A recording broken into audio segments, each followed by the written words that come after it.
There is a number printed on every package of beef in every supermarket in the developed world. 26%.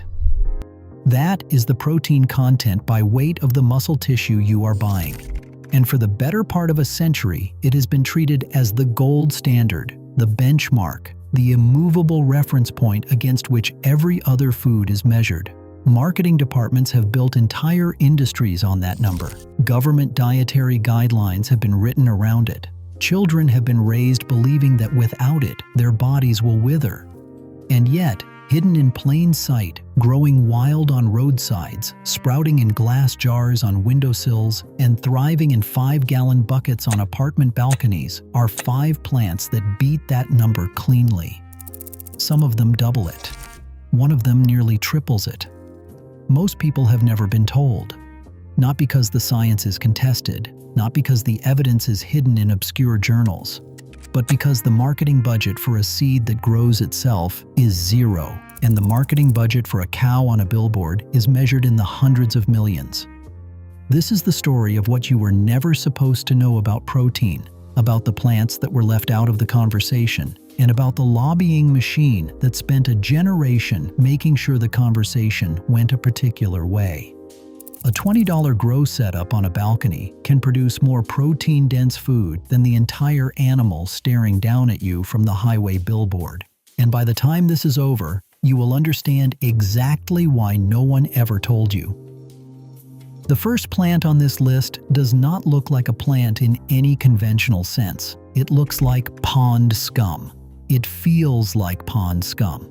It is, in fact, technically pond scum, or rather a particular species of cyanobacteria that ancient Aztec civilizations harvested from the surface of Lake Texcoco using fine cloth nets, dried in the sun, and pressed into cakes that sustained an empire. Its name is spirulina, and by dry weight it is somewhere between 60 and 70% protein.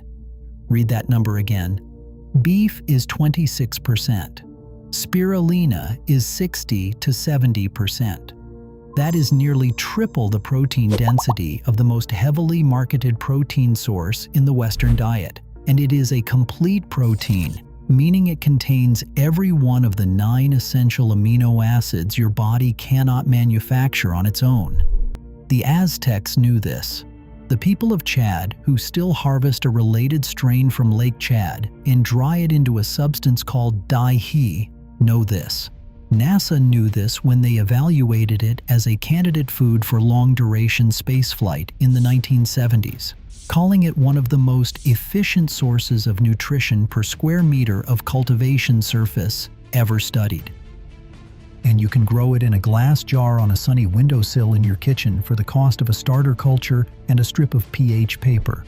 The requirements are almost laughably simple. Use non-chlorinated water because chlorine kills it. Keep a pH between 8 and 10, which you maintain with a pinch of baking soda. Keep temperatures between 55 and 100 degrees Fahrenheit, that is, room temperature, in any habitable home on Earth. 12 to 16 hours of light per day, which a south-facing window provides for free, or which a $5 grow lamp provides for nothing. You harvest by pouring the culture through a cloth filter. What is left behind is a fresh green paste, alive, ready to eat, ready to dry into flakes, ready to stir into smoothies. A single jar, properly maintained, will produce a daily harvest indefinitely. There is no farm, there is no slaughterhouse, there is no supply chain. There is a jar on your windowsill that produces protein at a density no animal on Earth can match, and the entire Western marketing apparatus has spent 50 years pretending it does not exist. The second plant is one whose seeds are sold in every health food store in the country, but whose origins, until very recently, were treated as a kind of cultural taboo so deeply embedded that the federal government criminalized its cultivation for decades. Hemp seeds. The seeds of cannabis sativa, the same genus as marijuana but a different cultivar entirely, bred for fiber and food rather than psychoactive compounds, contain between 25 and 30% protein by weight, and that protein is complete, containing all 9 essential amino acids in proportions remarkably well suited to human physiology. The digestibility score of hemp protein, the measure of how efficiently your body can absorb and utilize the amino acids it contains, sits between 88 and 91%. Compare that to soy protein isolate, the workhorse of every protein bar and meal replacement shake on the market, which scores around 71%. Hemp is not just protein-rich. It is more usable, more bioavailable, and more efficiently absorbed than the protein isolates that are sold in plastic tubs at $30 a piece in every gym lobby in America. Research published in the Journal of Agricultural and Food Chemistry confirmed this superior protein quality more than a decade ago. The hemp plant itself grows like a weed, which is what it is. It thrives in 5-gallon pots placed in full sun on patios and balconies. It tolerates poor soil and it resists most pests. It grows fast and tall, and it produces seeds in such abundance that a single plant can supply a household with several pounds of harvest per season. The same plant produces leaves rich in chlorophyll and minerals, which can be juiced or dried for tea. One plant, one pot, multiple food sources, complete protein. The reason most Americans have never seriously considered growing it is that until 2018, federal law made the cultivation of any cannabis variety, regardless of THC content, a controlled substance offense. The 2018 Farm Bill changed that for industrial hemp under 0.3% THC, but the cultural taboo remained, the agricultural infrastructure was missing, and the lobbying interests that had built their fortunes on alternative protein sources had no incentive whatsoever to inform consumers that the formerly forbidden plant outperformed nearly every animal source on the market. The third plant has been worshipped in some cultures and weaponized in others, but in the marketing materials of Western nutrition, it is almost entirely invisible. Moringa oleifera, the miracle tree, a fast-growing, drought-resistant tree native to the foothills of the Himalayas and now cultivated across India, sub-Saharan Africa, and Southeast Asia, where it has been a dietary staple for centuries. The leaves of the moringa tree contain between 26 and 38% crude protein by dry weight. That is a tree. The leaves of a tree contain more protein than the muscle of a cow. And the amino acid profile of moringa leaf protein matches almost exactly the recommended profile issued by the United Nations Food and Agriculture Organization for human nutritional requirements. Studies published in Food and Chemical Toxicology have positioned moringa leaf protein as a viable meat alternative, citing its complete amino acid spectrum, its abundance of vitamins and minerals, and its ease of cultivation in poor soils and harsh climates. The tree grows so rapidly that it can be cut back to waist height like a basil plant and will regrow new leaves within weeks. A single moringa tree in a deep container, properly tended, can supply a family with year-round greens and protein. In India, where it is called the drumstick tree, it has been cultivated as a household staple for thousands of years. In Africa, it has been deployed by humanitarian organizations as a famine intervention because it grows where almost nothing else will. In the United States, it is sold as a powdered supplement at $20 an ounce in health food stores, marketed as an exotic superfood, while the seeds and saplings to grow your own remain unknown to the average consumer. The reason is structural. A tree that you grow at home and prune for food cannot be patented. It cannot be branded. It cannot be sold to you in a sealed pouch with a celebrity endorsement. It just grows and feeds you and asks for nothing in return except water and sunlight. And that economic model is incompatible with the way Western food markets are organized. The fourth plant is the one your nutrition textbook mentioned, but only briefly, and almost certainly only as a cautionary footnote about its supposed effects on hormone levels. Decades of clinical research has now thoroughly disproven that claim: soybeans. Mature soybeans contain approximately 36% protein by dry weight, 10 percentage points higher than beef, and the protein in soybeans is complete, with all 9 essential amino acids in ratios suitable for human nutrition. 1 cup of cooked mature soybeans contains more protein than a typical restaurant steak serving. Soybeans grow in containers, in raised beds, in grow bags, on patios, on balconies, in any sunny location with reasonably regular watering. Edamame, the immature green form of the same plant, can be harvested fresh and eaten by the handful straight from the pod. Clinical trials published in the New England Journal of Medicine have demonstrated that soy protein, consumed regularly in place of animal protein, lowers LDL cholesterol levels measurably and consistently.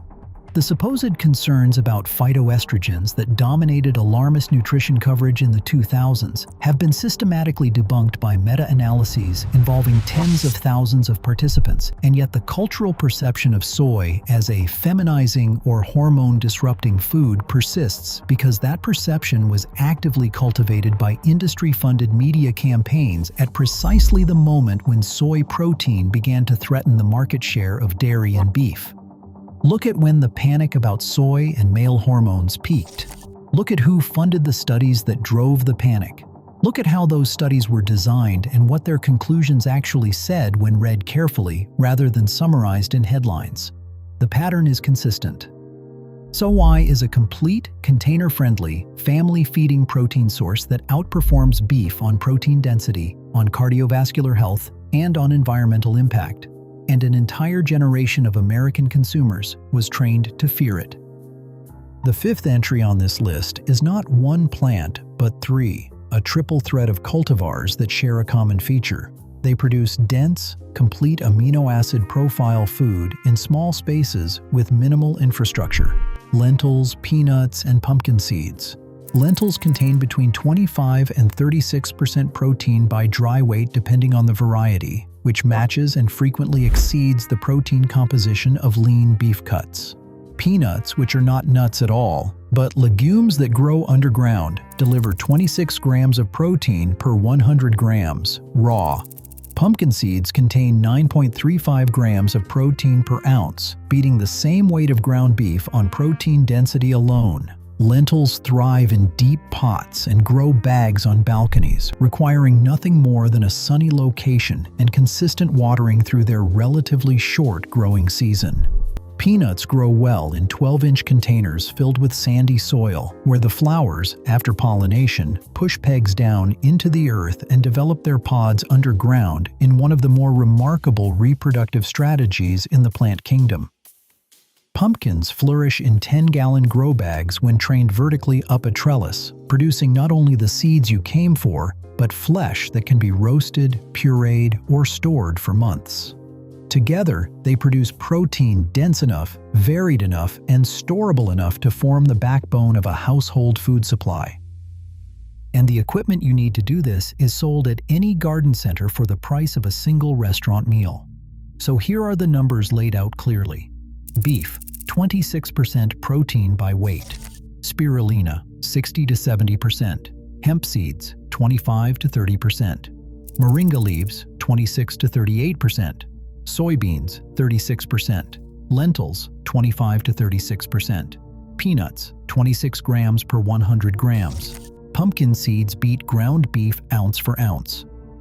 5 plants, all available at garden centers and online seed retailers, all growable in containers, all producing protein at densities that match or exceed the most heavily marketed animal protein on the planet, and all of them virtually invisible in mainstream nutrition messaging. So the question becomes obvious. If the science is this clear, if the cultivation is this accessible, if the cost is this low, why has none of this entered the public consciousness at scale? Why does the average American consumer, asked to name a high-protein food, default immediately to chicken breast and ground beef rather than spirulina and moringa? The answer is not a conspiracy in the cinematic sense. There is no smoke-filled room. There is no secret meeting. There is something far more mundane and far more powerful, which is the sheer brute economic gravity of money spent on lobbying, on marketing, on shaping the regulatory environment in which information about food reaches consumers. In 2022 alone, United States agribusiness spent a record $165 million on federal lobbying. That is a single year, a single sector, a single country.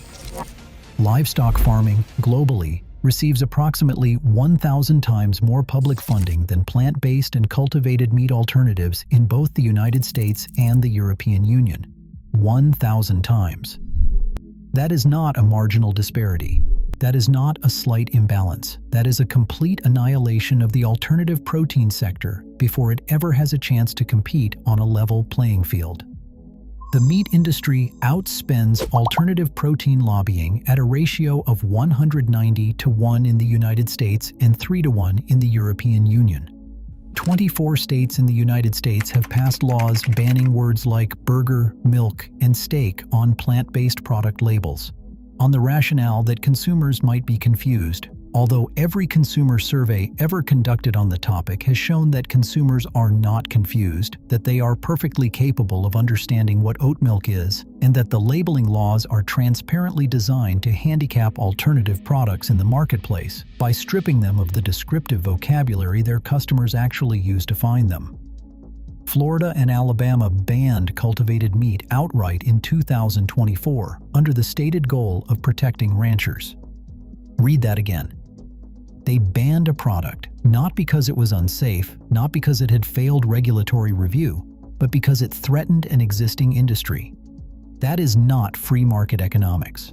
That is regulatory capture, executed in broad daylight, defended in press releases. The American Egg Board, a federally established marketing organization funded through mandatory contributions from egg producers, was caught through Freedom of Information Act documents attempting to undermine the launch of plant-based egg alternatives, including pressuring retailers, attempting to influence search engine results, and coordinating with industry allies to shape media coverage. These are documented activities, surfaced through public records requests, conducted with public-private resources, all aimed at suppressing consumer awareness of alternatives that compete with the dominant industry. The reason these 5 plants in particular have remained outside of public awareness is even more structural than the lobbying numbers suggest. Plants that grow themselves cannot be patented. Self-seeding crops cannot generate recurring revenue. A spirulina jar on your windowsill does not have an SKU. A moringa tree in your backyard is not on a quarterly earnings report. The supplement industry generates tens of billions of dollars annually, selling isolated nutrients in capsules and powders. Nutrients you can grow on your balcony for nearly nothing. Research follows funding.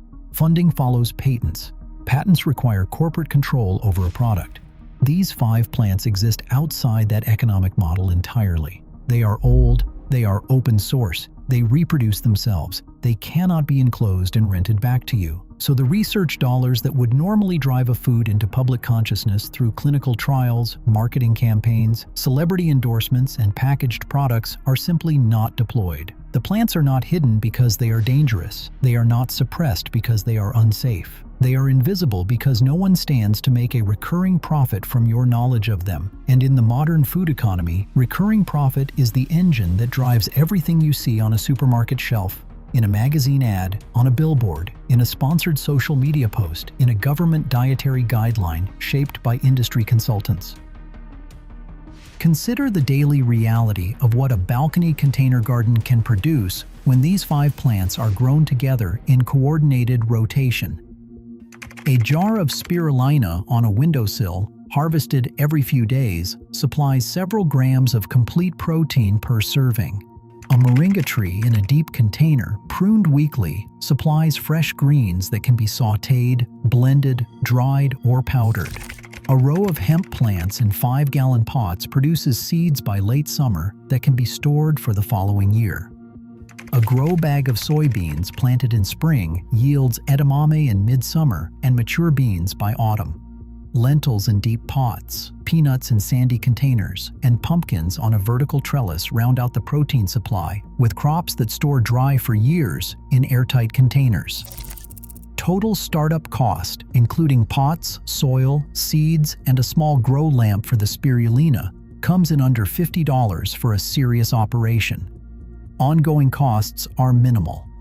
Water, a bit of organic fertilizer, Replacement seeds, although most of these plants will reproduce themselves if you let a portion of the harvest go to seed.